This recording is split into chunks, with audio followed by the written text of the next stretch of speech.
Dr. Bush says that the study of archaeology allows us to honor history, humanity, and the earth.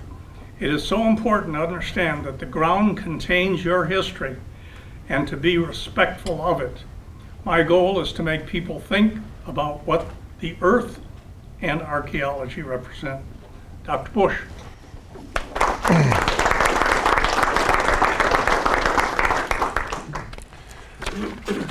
Thank you very much. I'm just going to get this started for us here.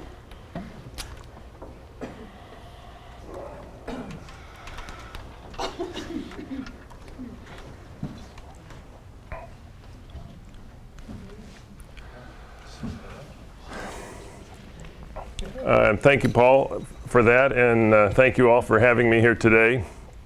I want to tell one story about Johnson's Island through archaeology, and it's not the most important story. It's not the least important story. It's just a story.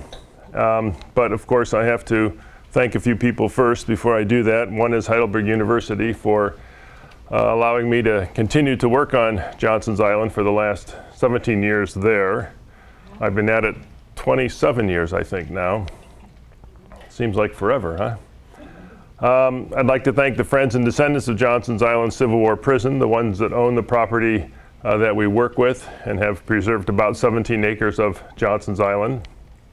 The Civil War Trust has endorsed our work and promoted our work and recognized our work over the years, so I want to thank them as well. The Archaeological Institute of America has me as one of their lecture series speakers again this year, and I'll be doing some next year as well. And they have continued to support our work, and they have a archaeological website that deals with different excavations which we've been featured at for the last 10 or 15 years. I don't need probably to ask you if you know where Johnson's Island is. I suspect all of you do know that. I would like to just mention that it's a 300-acre island that was used during the Civil War as a Confederate officer prison. You can see by the areas in green, those are the areas that were most utilized of the island itself for the prison complex. And this is an image of what that complex looked like. Important to us today, we're going to be talking about the different blocks, which are these buildings here. The blocks were the housing for the prisoners. And we're also going to be talking about these little tiny buildings associated with each block, which are the latrines, known as sinks back then. So we'll be talking about those as well. This was a lithograph that was done by one of the guard at Johnson's Island in 1864. Johnson's Island is, of course, listed as a National Historic Landmark. And one of the things which recognizes it as a National Historic Landmark deals with, excuse me one second here. I just need to get closer to my screen so I can read this. Deals with its use during the Civil War. It has been said that nothing in the 19th century warfare better illustrates man's inhumanity to man than the Civil War prisoner of war camps and stockades. And I want to talk about that today a little bit and just how it's represented archaeologically out at Johnson's Island. From this slide, you can see that there were a lot of prisoners captured, over 400,000 by the Union, Confederates captured, and just over 200,000 Union soldiers captured as well by the Confederacy. Most of those from the Union and half of those from the Confederates that were captured ended up in prisoner of war camps. Neither side was particularly prepared for that, thinking that they would only have a short war and they wouldn't have that many captured. A guy named William Hoffman became the Commissary General of Prisoners, and when it was apparent that there was going to be a little bit longer war than they thought and more prisoners, he decided to start to organize the prisoner of war facilities for the Union. There were 4 that were utilized throughout the war, or close to throughout the war, Johnson's Island being one of them, Camp Chase in Columbus, Ohio being a second that was also utilized throughout the war, Fort Delaware and Alton in Illinois. But there were 30-some other prisoner of war facilities for the Union and 30-some for the Confederacy that were used periodically throughout the Civil War. The prisoner camps that were created were kind of temporary in nature, and they weren't really structured to be prisoner of war camps. They were basically either open fields, or they were civilian penal institutions, or they were warehouses, or there were some structure that they could convert to house bodies in and keep prisoners of war at least incarcerated at some level. But they weren't really structured for that purpose. Johnson's Island was really the only one that was actually built as a prisoner of war facility by the Union in the fall of 1861 and the spring of 1862. This facility was completely oriented toward the maintenance of captured prisoners of war. And originally, Johnson's Island was designed to house all prisoners that the Union had captured of the Confederacy. And they had split the blocks between several that would house officers, the front four, and the back from this one here, 5 and 6 backward, to house the enlisted. That only lasted about 3 days in early April of 1862, when they had to then convert the entire prison to house just officers because they kept getting so many prisoners of war being captured. So I want to read a few things that happened on today's date during this time. Stockdale was a prisoner there in 1863. He writes, "Still raining, religious services in several blocks today. Wrote to Miss A.E.Y. with the hope of sending the letter by Lieutenant Colonel Bulger. The rations issued to the prisoners very short, also allowance of wood. It is rumored the commissioners have agreed to exchange all surgeons and disabled officers." So even in 1863, we have the beginnings of a change in treatment for the prisoners of war. And when he talks about sending a letter by way of Lieutenant Colonel Bulger, he means that he's going to write a letter that's longer than 28 lines and give it to him to sneak out. Apparently he was going out as one of the prisoners being exchanged.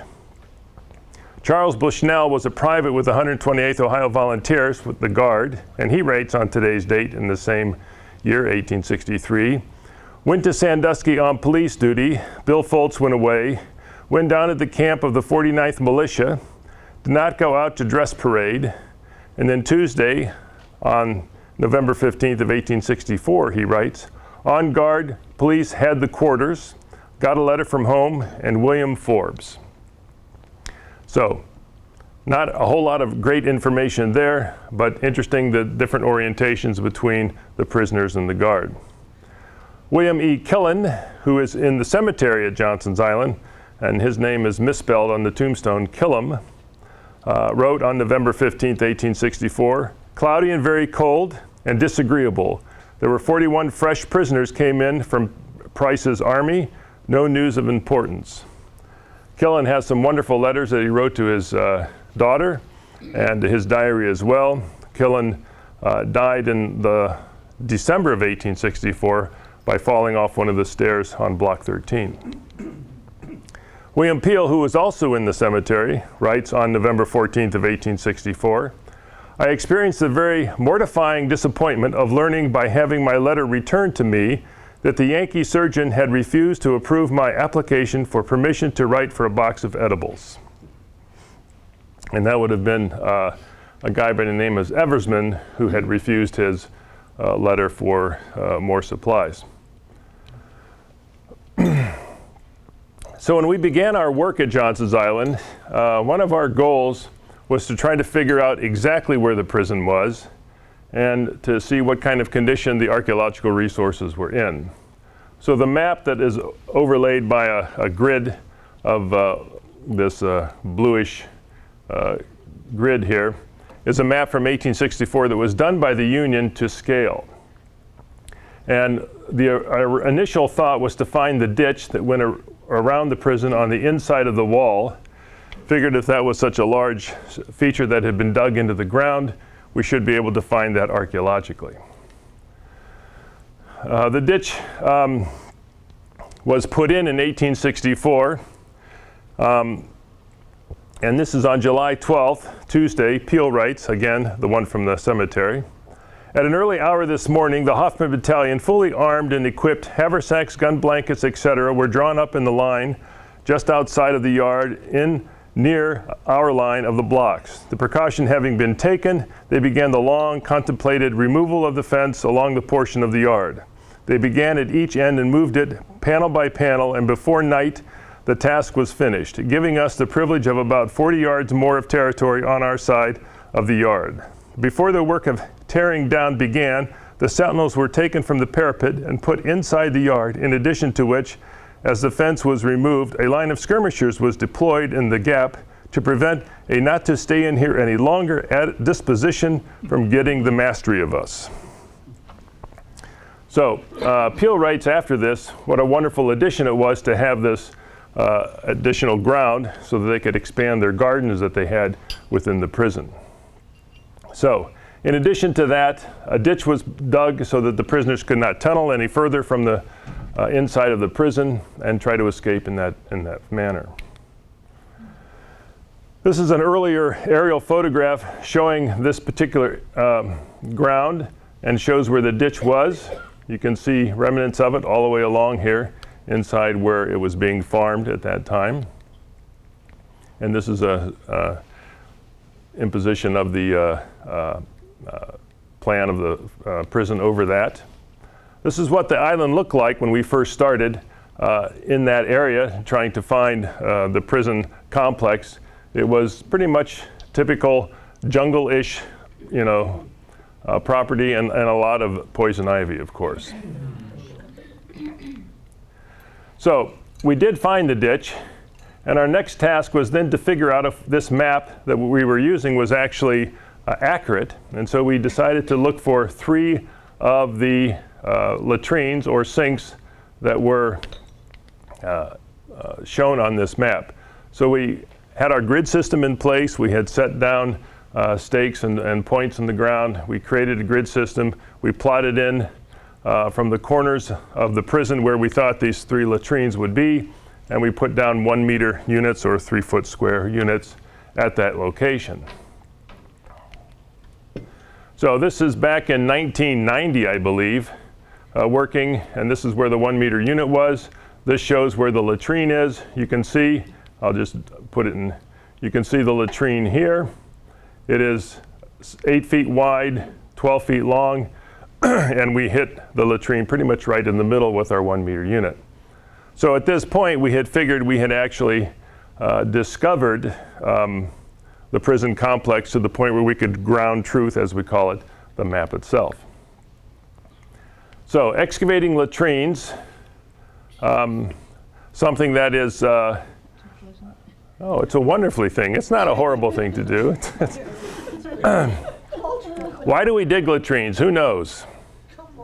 They throw stuff down there. They throw stuff down there, right? Okay. What else? Any other reasons? Well, there's a couple of good reasons that we dig latrines.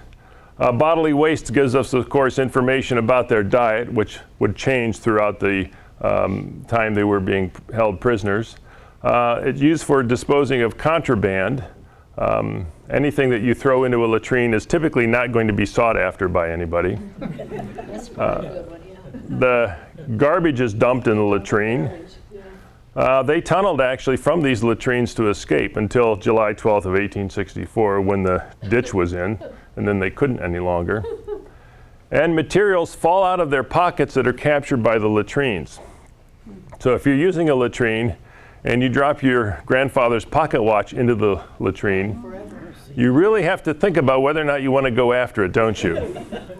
And these people in the prison suffered a lot from dysentery and diarrhea. They had a lot of sickness, and these latrines, of course, would manifest that. So we call these great artifact traps latrines, And the second issue that is really important to us is that each of these latrines represents only about a 6-month period of use. So we have time capsules from the Civil War captured in each one of these latrines behind each building. So each building has 5, 6, 7 latrines behind it, and these all serve as very specific types of or time periods of information for us. So Hughs Map, he was there in 1862. He sold these, I believe, to other prisoners. His map shows these latrines. You can see they're very big in comparison to the blocks themselves. They're not nearly that big in real life, but Hughs felt it was important enough to put these latrines in, and he has them centered right behind the center of the buildings. So we know that the first latrines were probably oriented behind the building towards the wall. So when we were looking at Block 6, which is what I'm going to talk about, and the latrines behind Block 6, we of course were very interested in trying to locate the first latrines and go from there.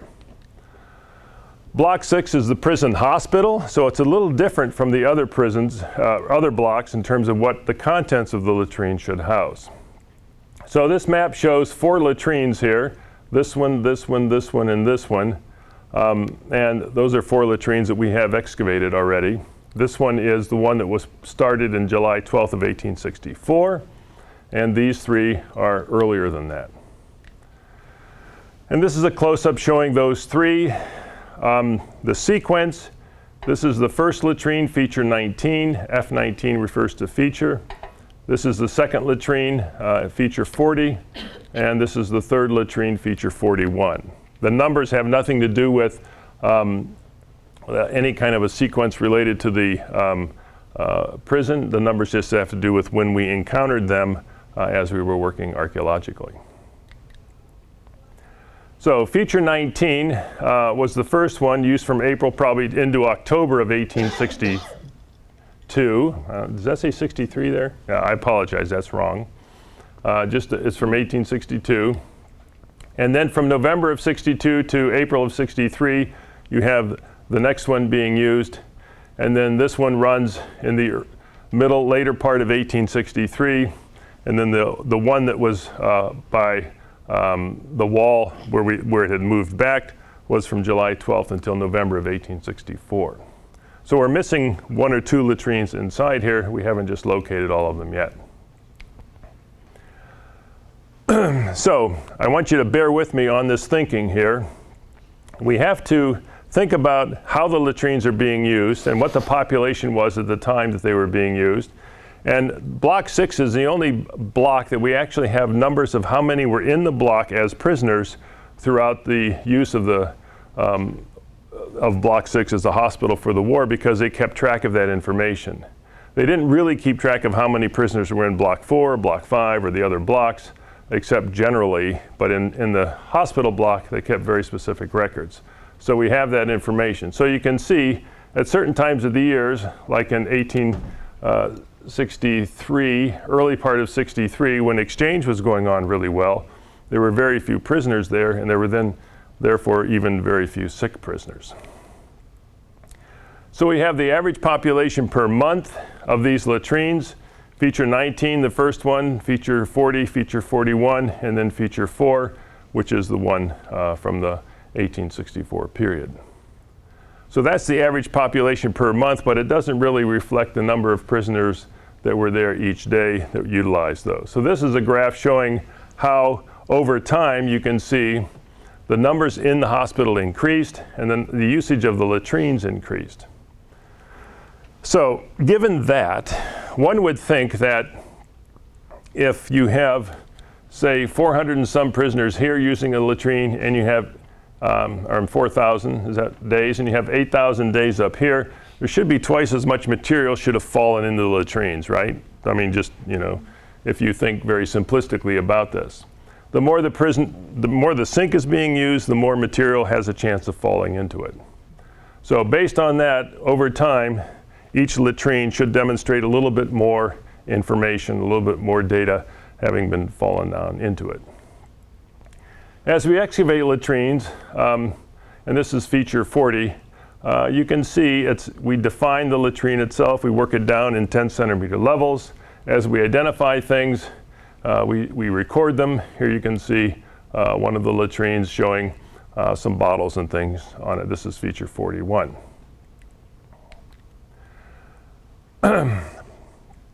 So, when we look at what we find in the latrine, we divide it up into various kinds of functional categories. And so we have kitchen-type materials, we have medical materials, clothing, personal stuff, and craft. Craft being the kind of hard rubber jewelry that the prisoners were making. Personal items being combs, smoking pipes, pocket watches, pocket knives, that kind of thing. Clothing mostly refers to buttons that we find, although we do find some buckles and we do find some boot pieces. Medical being glass, mostly containers, and kitchen, usually glass containers or ceramic containers.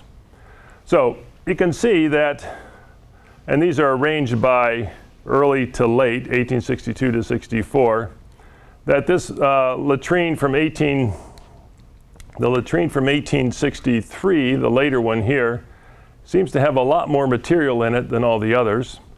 And we don't get a straight gradation of things except for a couple of categories. So what I want to talk about is why feature 41 had so much additional material in it than all the others. And we'll start with Captain Guy, who writes, and he was Virginia's light artillery captain who was captured and brought to Johnson's Island from Camp Chase in 1862. On April 29th, he writes, Here we have green grounds covered with firm grass. There the water was horrid, here it is good. And he's talking about there being Camp Chase. There we were likely to suffer greatly from heat and doubtless sickness. Here we are comparatively secure from both.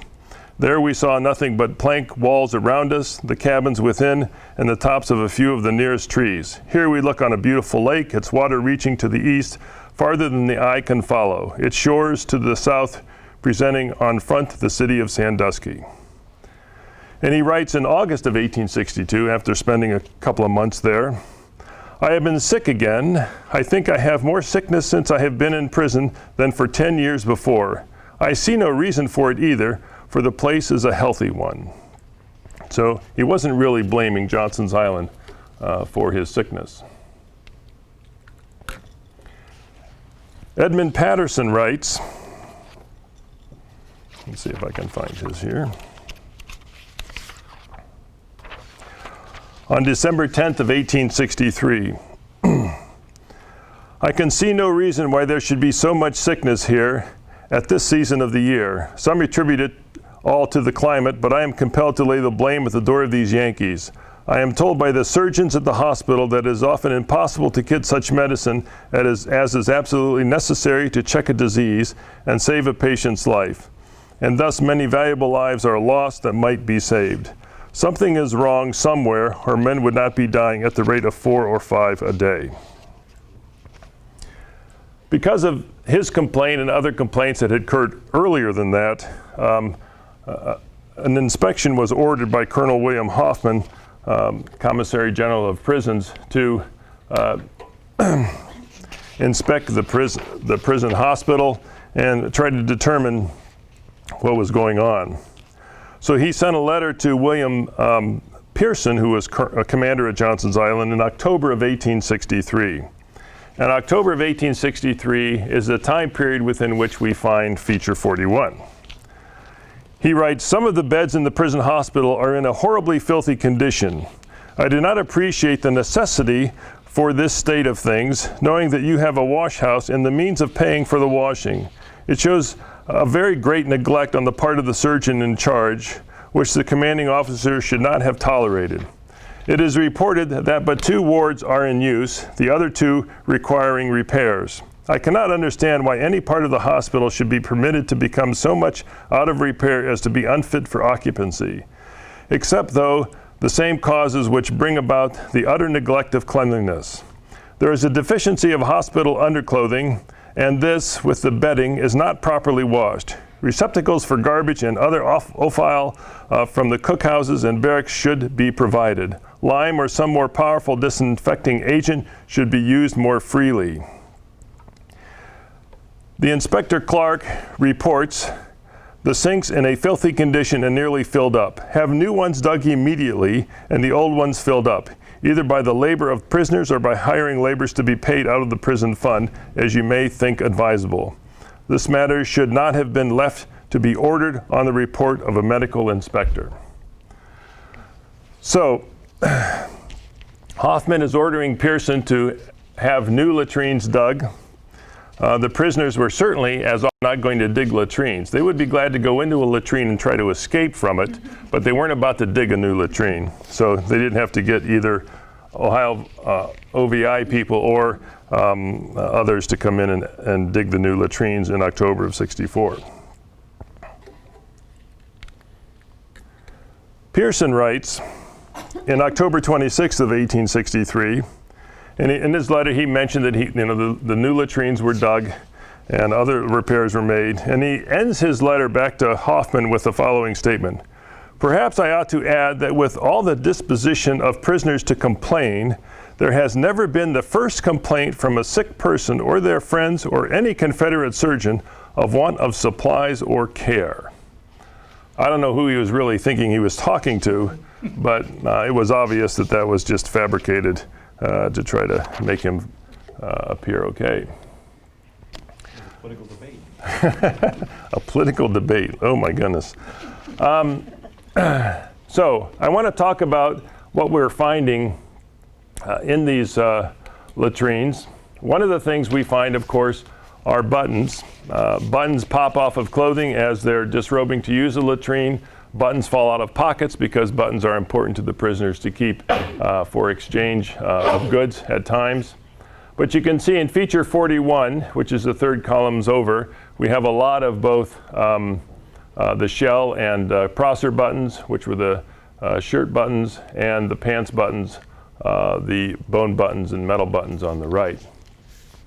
So there's an extraordinary number of those in feature 41 than from the other features. Feature 41 contained burned clothing that had been thrown into the sink, and the burned clothing probably represented smallpox victims. Total personal items recovered, and here are just some of them that we did recover. A toothbrush on the far left, something that was just starting to become popular. A pocket knife, a hard rubber comb, and one of the many different types of smoking pipes that were being utilized at the time.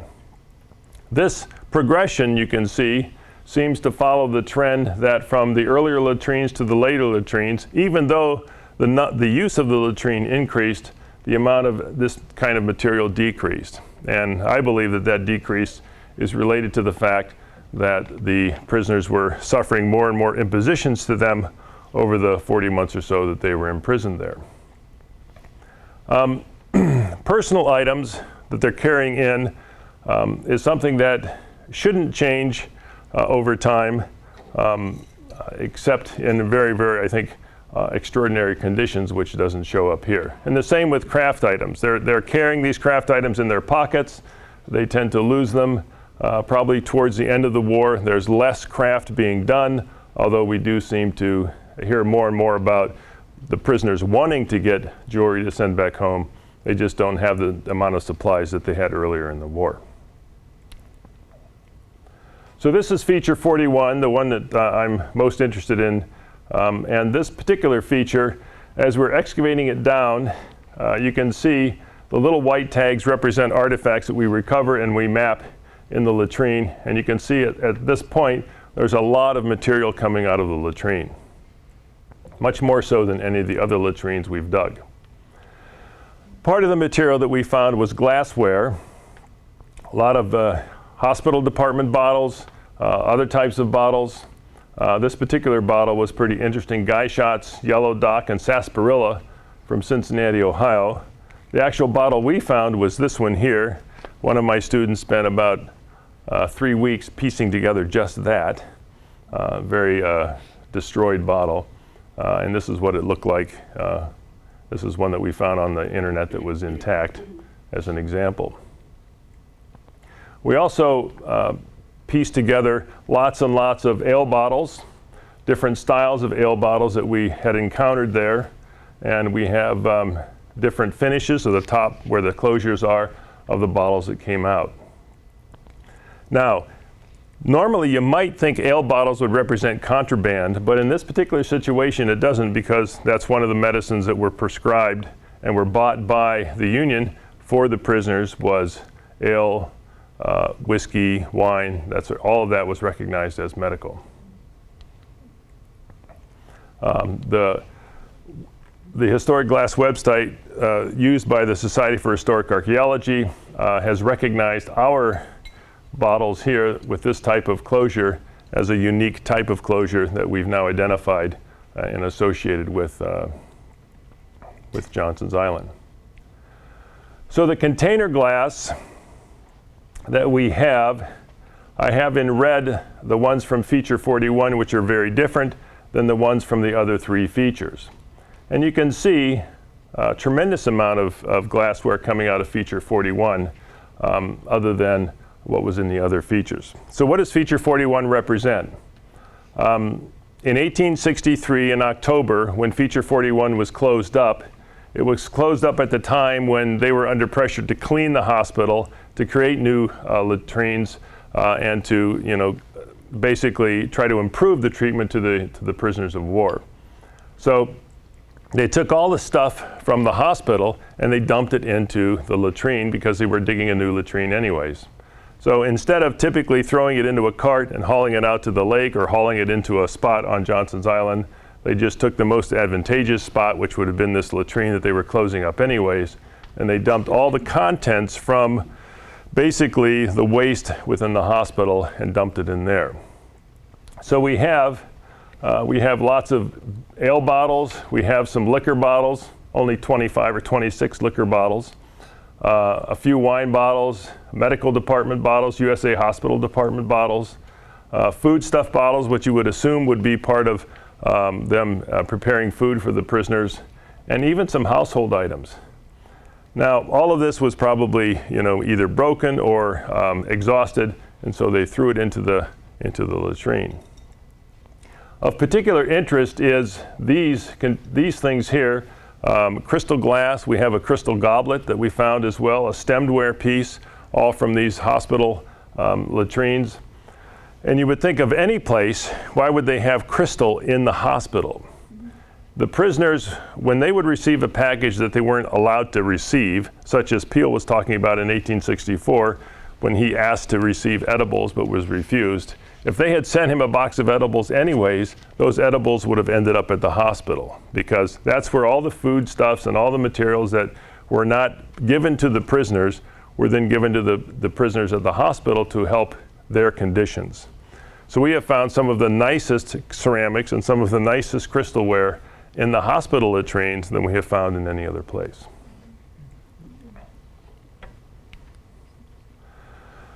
So the functional categories, you wouldn't expect personal items to be part of that dumping episode because they wouldn't have had those things thrown into the trash. The same with the stuff used for craft, but all these other categories here would have been things that would have been part of a dumping episode.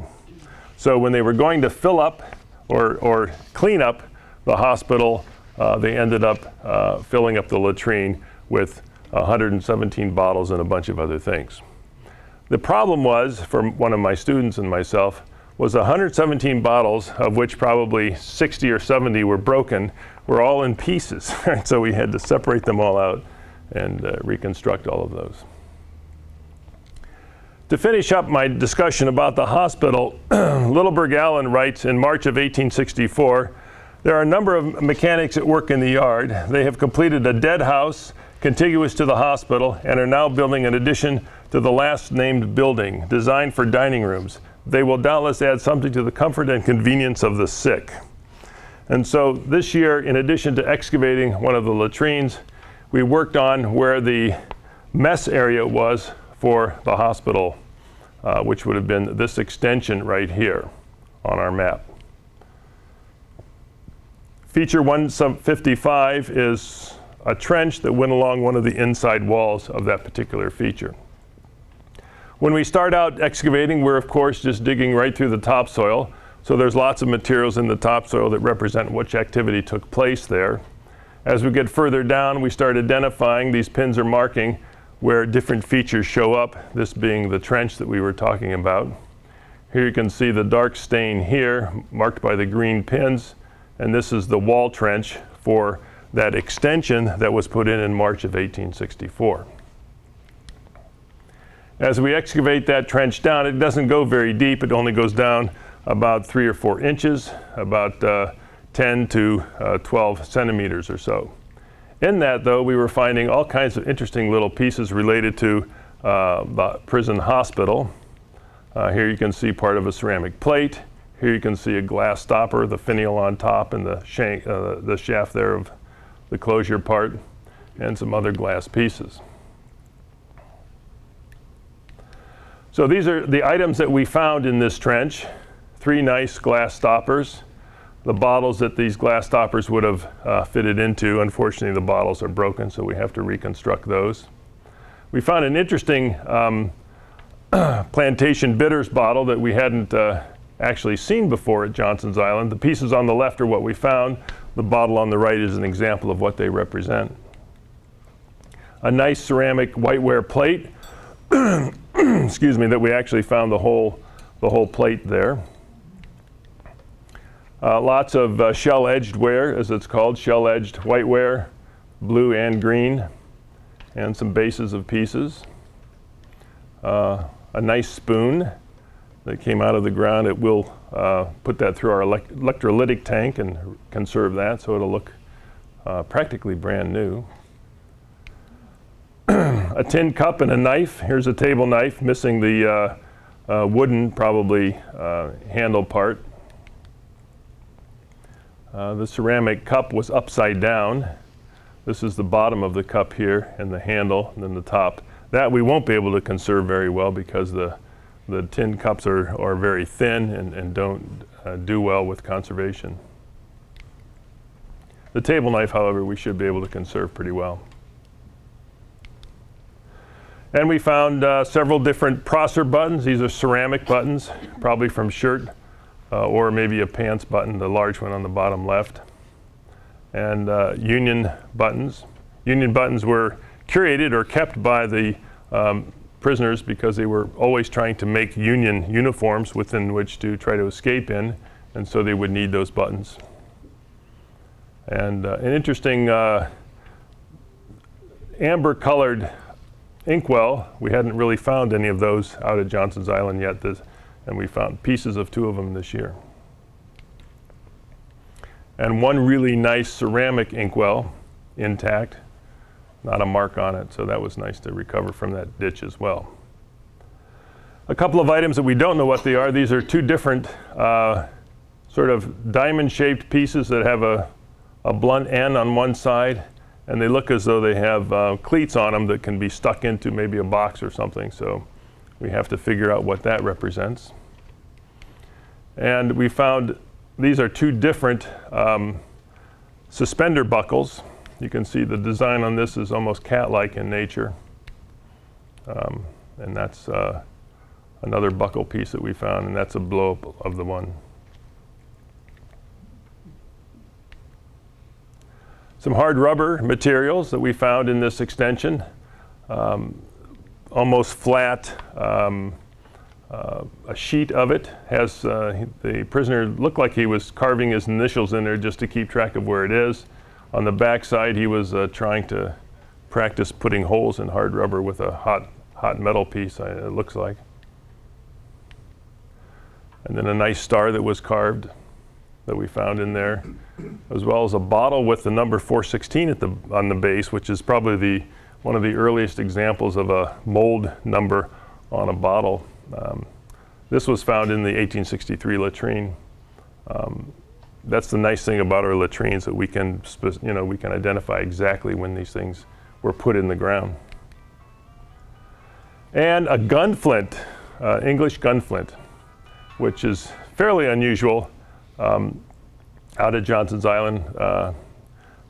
Muskets with gun flints weren't being used that much during the Civil War. That had become outdated. And of course, we always find evidence of Native American use of the island. It has nothing to do with the prison, but we do find some nice Native American pieces out there as well.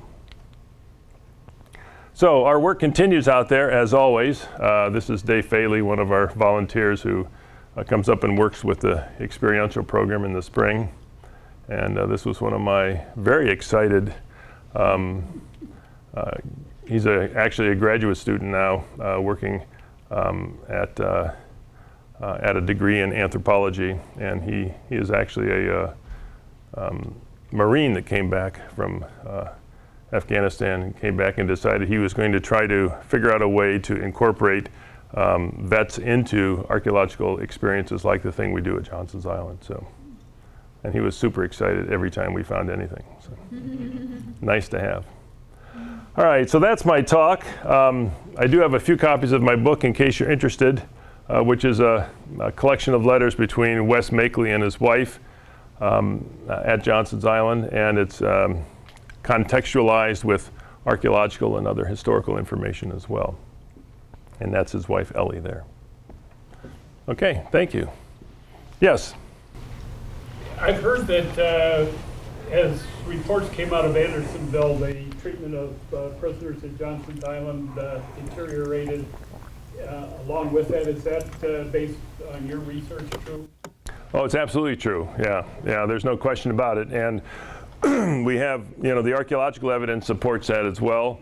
Historical documentation as well. We have lots of clear evidence that they had targeted the officers because they thought if the officers were suffering, then they would be communicating back to the South, please treat the people down there nicer so that we get treated better.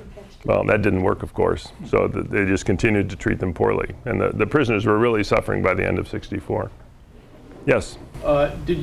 Was there, besides the sinks, is there a trash dump there? There's several areas on the island that did evidence that. Some of those had been dug through to some extent previous to our work there. The latrines are probably the most intact and undisturbed features that we can work with. The trash dumps, one of them I think is, I think both of them might be on land that's part of the area that is sort of common ground. I don't know what they call it exactly. But those have been, when we were doing initial work there, we looked at those, and those had been excavated into to some extent. And one of the problems with looking at that and trying to work with the materials is that we're not sure if they represent a combination of what the Union and the Confederates were dumping, or is it just the Confederate dumping? So we have a suspicion that it's probably both. Yes? An observation, your work is so specific, targeted, and precise, it'll take you generations to uncover the whole fort, won't it? Well, it won't take me generations, Yeah. I know that. Lots of I'm looking to high retire work sometime. students, so- Yeah, I don't know, lots of somebody. One of the things that we always emphasize when we do this kind of work is never to undertake the excavation unless you have a clear research in mind, clear research project. So, we've been doing that, and the next person who might want to take over the work there, their research interest might be looking at something else, so they might divert to a different area. But there's a tremendous amount of latrines that haven't been excavated yet. There's a tremendous amount of area within the other blocks that haven't been looked at yet. So yeah, there's plenty to do. You're absolutely right. I've seen the picture of a CSA belt buckle. Right. Is that yours? Or? No, we've never found one. In the 27 years we've worked out there and the latrines we've dug, we've never found a CSA belt buckle. We have found belt buckles, we have found suspender buckles. We found a wonderful gold watch that was made in Liverpool, England in 1805. Oh my goodness. Beautiful.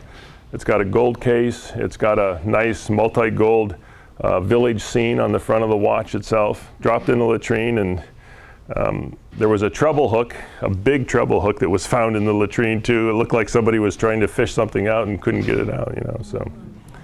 But yeah, yes? Was the area where the cemetery is, it doesn't seem to be contiguous to... That's correct. Yeah, they typically had their cemeteries removed from where the actual camp was. So this one was almost a half mile or so, or just short of a half mile away, right? Yes. Either one. Did you find any coins? We have found some coins. The prisoners were not allowed to carry actual money with them, so we don't really, we didn't anticipate finding many, and we haven't, and mostly we have found some pennies and a nickel or a dime. The dimes that were silver, they would pound out and use in their craft activity, so we have found several pieces of dimes that have been cut up or pounded flat or something like that. But nothing, no large currency. You know, they just weren't allowed to, theoretically, you know, theoretically they weren't allowed to have it. Afraid they were going to bribe the guards. Yeah. Do you have specific location of the walls of the camp and everything? Mm-hmm. And do you have any pieces of the structures of the? Well, the buildings, everything was wooden. They had brick chimneys in them, so we do find pieces of the brick. The buildings were torn down or moved after the war. They were auctioned off. And then what we do find when we excavate where the posts that held the buildings up were located, because we do find the post holes, occasionally we'll find a board that they pounded the upright post into. We'll find the remnants of that, and the wood is still partly preserved, so we can actually recover that. And sometimes the post, if they sawed it off or cut it off, part of that's still preserved. But we haven't found any of the actual wall. We have found the ditch, but the wall was held by posts every 8 or 10 feet or something, and we haven't done an extensive search for that. I mean, if we dug, spent a summer doing it, I'm sure we could locate it, but we haven't felt the need to do that. Yes? Do you still have some of these archives down at the Hughs Museum? Is that open anymore? The exhibit that we had? The exhibit. Well, the exhibit, we had to take that down in February of this year, that we had up last year. So it was up almost a year. And then in the archives at Hayes, they have Froman's collection that he did in preparation of his book, Rebels on Lake Erie. And then they have acquired recently quite a bit of what Roger Long had collected, his notes and records, so that's incorporated there. And then the records that we have through the Friends and Descendants, all that's curated at Heidelberg University. You know, and we have probably the largest collection, simply because I'm actively trying to add, you know, copies of letters, and every time I hear of something, I ask the people to send me, you know, pictures of the prisoners and send me whatever they can copy-wise, you know, of the letters, because, you know, you just never know if you're going to make that contact again, you know, and you want to get all that information together, because all these, you never know what it's going to tell you about the story that you're missing. You know, there's always so many things to add. Yes? I know that the History Society is also working on, you know, the history of the county. And there's lots of question about the origins, and this is getting off a little bit, but do you have any idea where you think, like, Fort Sandusky was? On the Portage River, Sandusky Bay? No, I can't answer that question. Yeah, there's we have a couple of, you know, fortifications that were related to Johnson's Island, in Johnson's Island and at Cedar Point, but I don't know about Fort Sandusky. Yeah. That's 5 different places. Well, it's not, you know, it's amazing how, you know, like with Fallen Timbers, how it was mislocated until Mike Pratt, you know, tried to work with that and try to relocate that, and how, you know, when I started at Johnson's Island, there were some ideas about where the actual prison itself was, you know, and then, you know, you find it archaeologically, and then you can document exactly where things were. I mean, it's amazing how over the years things get lost, you know. If there isn't a good, solid, above ground, you know, structure for that, then they can get forgotten about and, you know, mislocated. So, yes? It would seem that the broken glass would make a good weapon, or could be used for suicide. Do you have any records of that happening? No, not at all. At that time, prisoners could carry pocket knives, and they had some pretty good-sized pocket knives. So, you know, I'm sure that a piece of broken glass was a lot less effective than having a pocket knife. But they weren't going to attack a guard with a pocket knife anyways, because the guard were armed with guns. And it was clear that, you know, that was part of what somebody had as part of their personal equipment, is to have a pocket knife. And they weren't allowed to have swords. They weren't, of course, allowed to have guns. So, you know, the bigger equipment they couldn't have. They couldn't have shovels. The only thing we have seen glass adopted to, when it broke, they would make checker pieces out of it. They would flake it into a little circular disc. So that's the only effective thing that we've seen them use with glass. Yeah? Was the later amusement park anywhere near? No, I think that was more on the, by the cemetery and up in that end. I don't think it was down by where the actual prison was. So. Anything else? Is the land ever going to be taken by anybody? Is the land going to be taken by anybody? Yeah. Or Well, it's going to be like a national park or something? left the way the... It's preserved the way it is. I mean, the land that the Friends and Descendants own, the 17 acres that they own, is going to be preserved as a, you know, historical site. You know, there's the other property, I'm not sure what's planned for the other properties that aren't being built upon. So. Thank you. Okay, thank you. Thanks.